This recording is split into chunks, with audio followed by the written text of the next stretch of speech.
El Servicio de Inmigración y Control de Aduanas de Estados Unidos confirmó que al menos 19 personas recluidas en sus centros de detención están infectadas con el coronavirus, en instalaciones de varios estados. Los reclusos carecen de mascarillas e incluso de jabón para asearse, ni hablar de respiradores ni hospitales. Una verdadera bomba de tiempo. Expertos en salud pública dicen que los riesgos para los centros de detención son graves.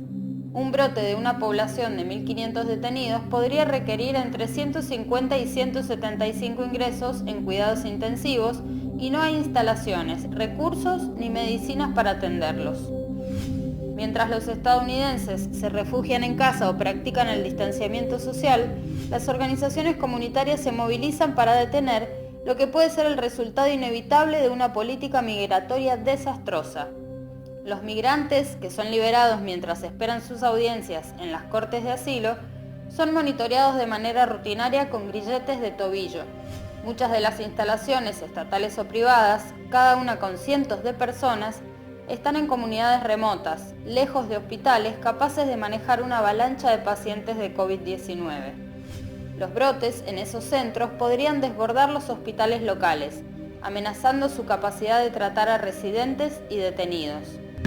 Un tercio de los 43.000 inmigrantes detenidos en Estados Unidos están en instalaciones que tienen solo un hospital o incluso ninguno, con camas de cuidados intensivos dentro de los 40 kilómetros, según el Directorio de Hospitales estadounidenses y de la Oficina de Inmigración y Aduanas.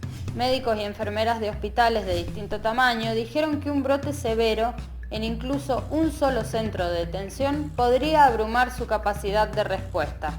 El gobierno del presidente Donald Trump ha cuadriplicado el número de detenidos en el estado de Luisiana, a casi 7.000, como parte de una mayor represión a la inmigración. 3 instalaciones de este estado, junto con el centro de detención de Jena, están a cargo de Geo Group, una empresa privada que contrata el gobierno.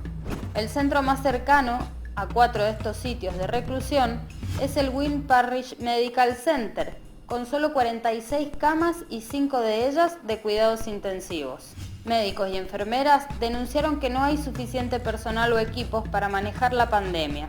Los trabajadores de los centros de reclusión han estado rellenando con cinta adhesiva los marcos de las puertas para tener improvisadas salas de aislamiento. Una decena de detenidos en New Jersey y Arizona han dado positivo por la enfermedad, junto con 5 empleados que trabajan en centros de detención en New Jersey, Texas y Colorado, y 2 empleados de centros de detención privados. Pero el gobierno de Estados Unidos se niega a liberarlos. Cruzando la frontera a las puertas del albergue de migrantes Ágape en la colonia Nueva Aurora de Tijuana, 64 de 175 alojados tienen diarrea, vómitos, fiebre y se han convertido en lo que se denomina población de riesgo. Este centro, con capacidad para más de 300 migrantes a las puertas de Estados Unidos, evidencia la falta de medidas preventivas para enfrentar la crisis entre uno de los grupos más vulnerables, los migrantes indocumentados. En casi ninguno de los centros de Baja California, en la frontera más transitada del mundo, tienen los recursos suficientes para aislar a un posible enfermo de COVID-19. Los albergues habitualmente operan por encima de su capacidad, especialmente desde que se implementara el programa Quédate en México, que consiste en que los migrantes que tramitaron su asilo en Estados Unidos esperen en México. A todos ellos se unen además los cientos que llegan cada día en su camino hacia el norte, y la mayoría duermen en cuartos con 40 o 50 personas hacinadas en literas.